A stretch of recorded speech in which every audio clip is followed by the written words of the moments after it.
Assalamualaikum warahmatullahi wabarakatuh. Selamat siang Pak Indra dan juga teman-teman kelas SIA 2. Saya Satya dengan NIM 2018-70-113 dari kelompok 4 ingin menjelaskan Control and Accounting Information System pada PT Gudang Garam.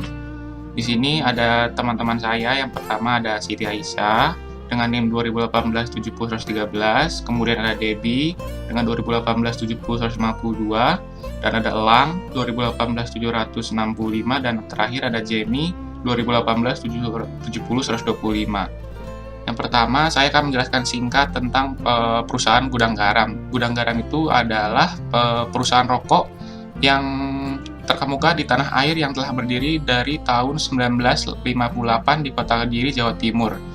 Gudang Garam saat ini sudah terkenal luas di dalam negeri maupun luar negeri, di mana sebagai penghasil rokok kretek berkualitas tinggi, dan juga ada sigaret kretek lintingan, dan terakhir juga ada sigaret kretek yang digunakan dilinting oleh mesin.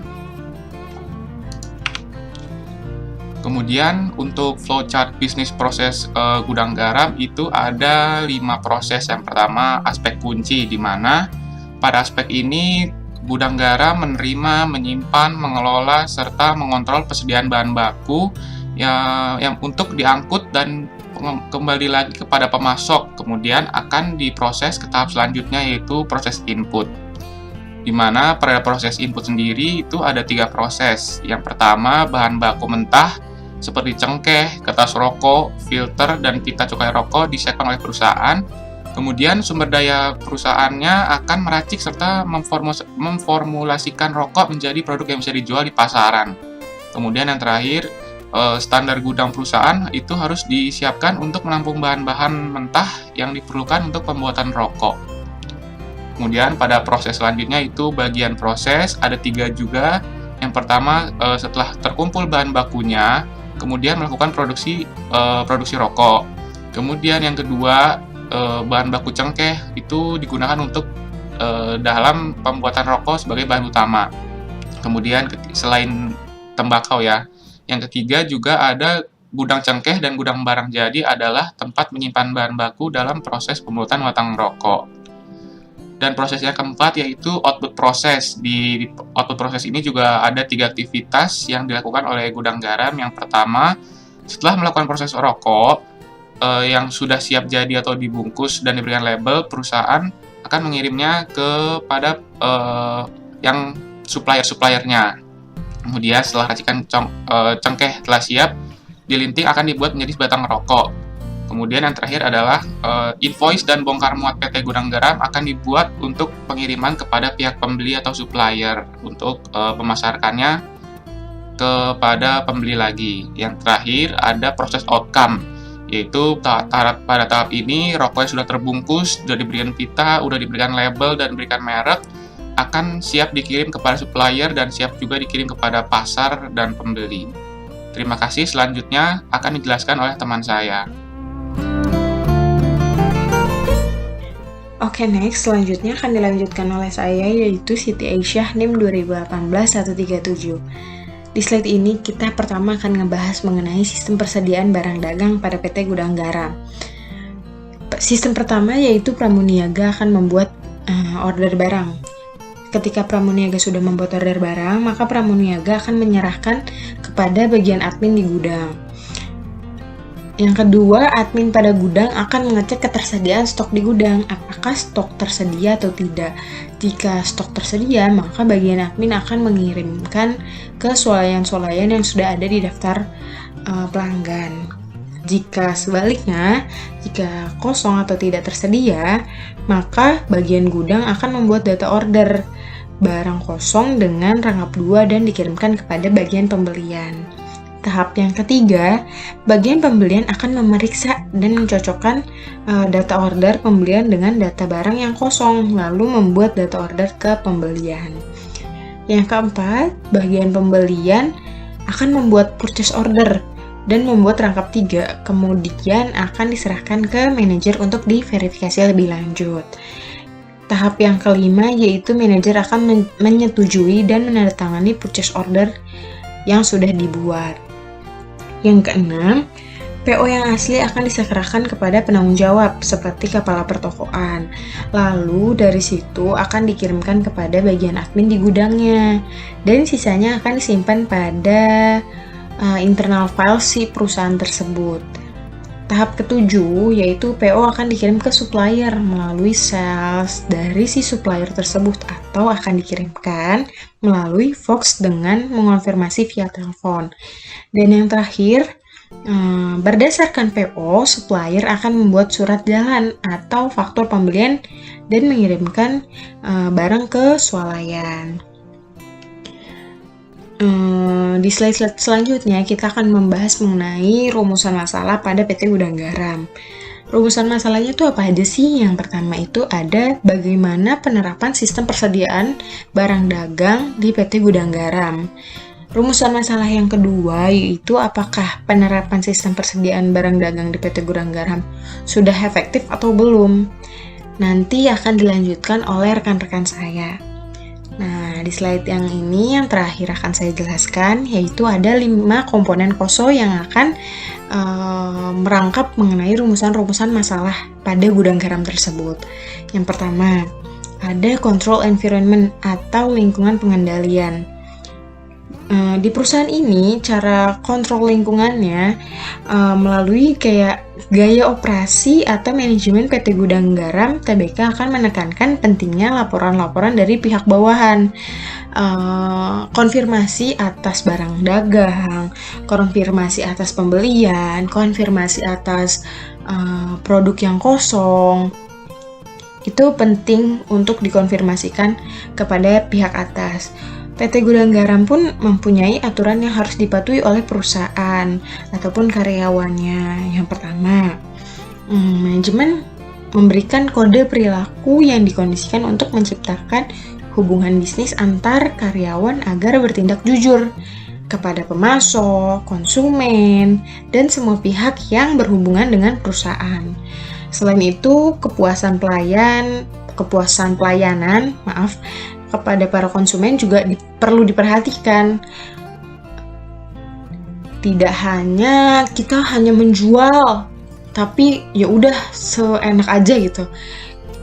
Di PT Gudang Garam ini juga harus melihat kepuasan pelanggan mengenai pelayanan dari kitanya tersebut. Nah, dari PT Gudang Garam juga memberikan komitmen kepada karyawan-karyawan agar karyawan-karyawan di PT Gudang Garam memiliki integritas dan nilai-nilai etika yang tinggi. Agar control environment atau lingkungan pengendaliannya berjalan dengan baik karena kunci utamanya adalah karyawan yang memiliki integritas dan nilai-nilai yang tinggi. Oke, selanjutnya 2-5 dan slide-slide selanjutnya akan dijelaskan oleh teman saya. Terima kasih.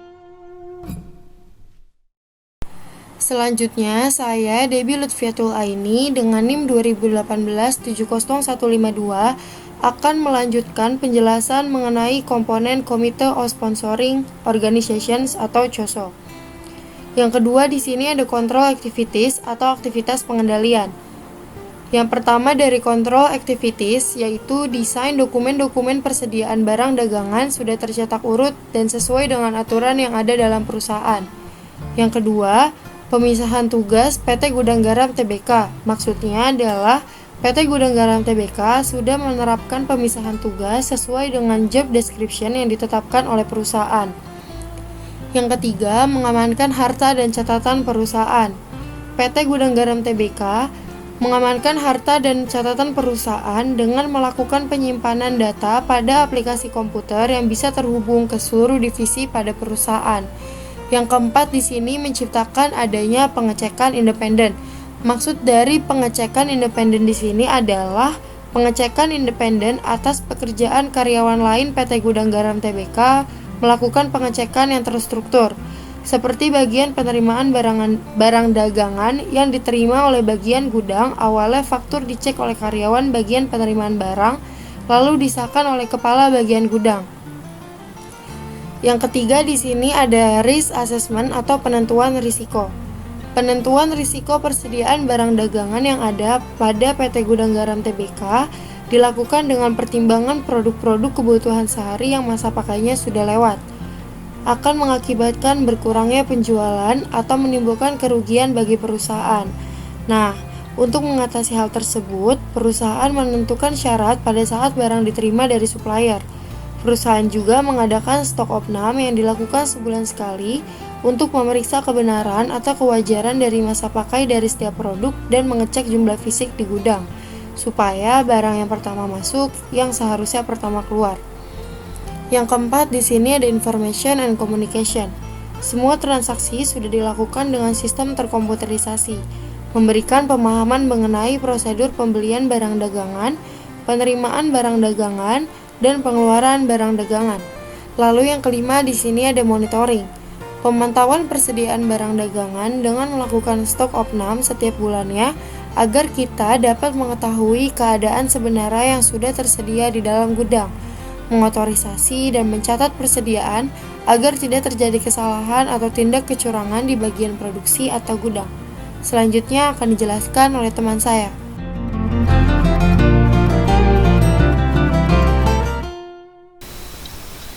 Baik, terima kasih. Saya Jeremy Manel Ponto akan melanjutkan presentasi. Pada slide ini kita sampai pada kesimpulan dan saran dari PT Gudang Garam. Di sini kami dapat menyimpulkan bahwa PT Gudang Garam telah menerapkan sistem persediaan barang dagangan yang sudah cukup efektif. Dan juga PT Gudang Garam ini sistem pengendalian internalnya juga sudah cukup baik, di mana perusahaan telah memenuhi kriteria dalam pengendalian internal COSO. Adapun sebagai berikut. Yang pertama ada control environment, di mana PT Gudang Garam ini sudah memiliki komitmen terhadap integritas dan juga nilai-nilai etika untuk mengatur tindakan manajemen, bawahan, karyawan perusahaan.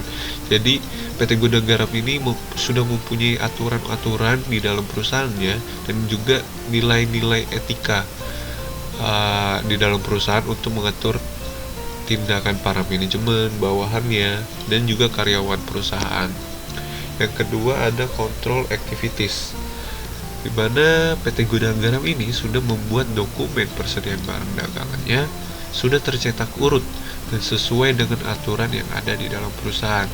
Jadi PT Gudang Garam ini sudah membuat dokumen-dokumen yang ada tercetak urut dan sesuai urutannya dan sudah sesuai dengan aturan yang ada di dalam perusahaan.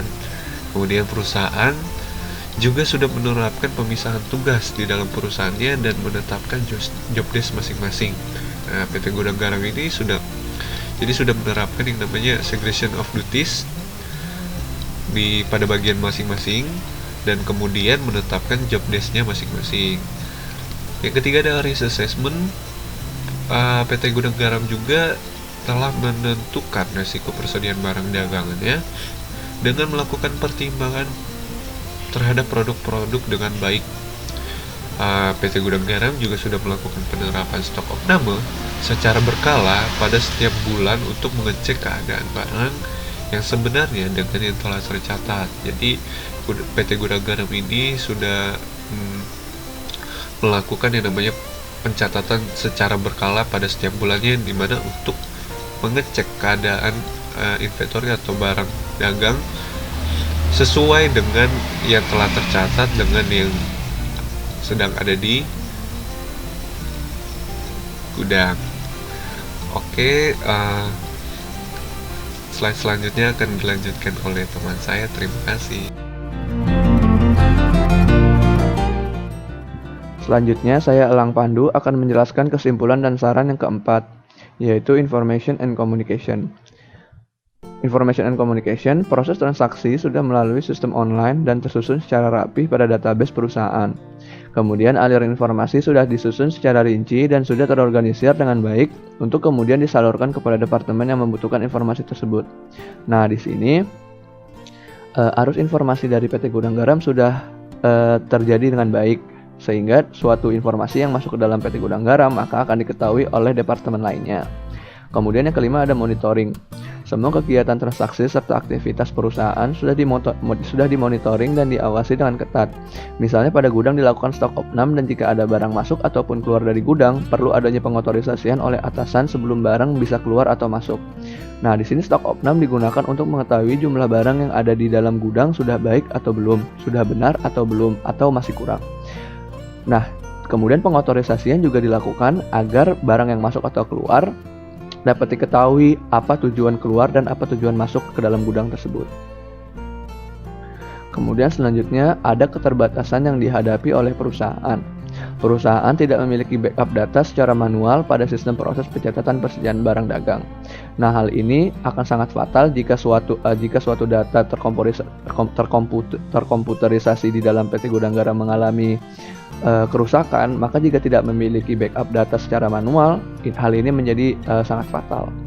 Kemudian ada saran dan rekomendasi. Yang A atau pertama, alangkah lebih baik jika dalam pencatatan dokumentasi seharusnya juga ada pencatatan manual. Jika ada kendala dalam sistem komputer, maka tidak menyebabkan masalah dalam sistem persediaan barang dagang. Kemudian yang B dan sistem penerimaan barang. Adanya fungsi pemisah antara fungsi penerimaan barang dengan fungsi penyimpanan barang, agar lebih efektif lagi untuk pengawasan barang dagang. Nah, hal ini maksudnya adalah segregation of duties, di mana adanya pemisahan tugas dalam penerimaan barang dan penyimpanan barang agar pengawasan lebih efektif. Sekian dari kelompok kami, mohon maaf bila ada salah kata. Terima kasih.